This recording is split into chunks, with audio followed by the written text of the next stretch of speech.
रंग वाला साली हमेरा से होलिया में नहाए जीजा डाल दे बोरंगवा तू चलिया में नहाए जीजा डाल दे बोरंगवा तू चलिया में फिर आवा ना जी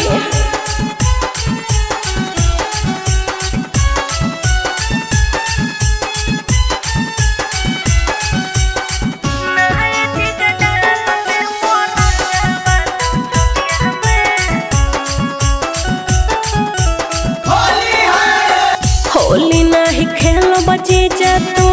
हर संगवा हमर लटाई देबो नई काला हंगवा करमत तो का करू होली नहीं खेल बची जा तो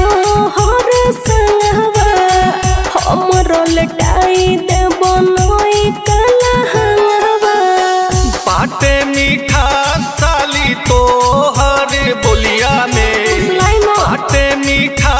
साली तो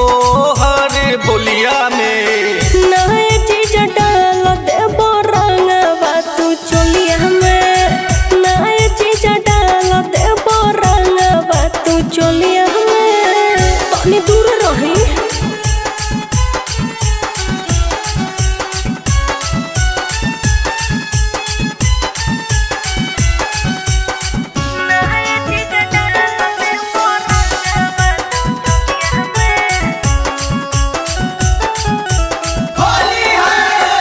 टिंकू दीवाना जीजा कोरोना बरियारी लइले बड़ कीन के तू मोट पीछा करे नया चोलियो खरीद दे अच्छा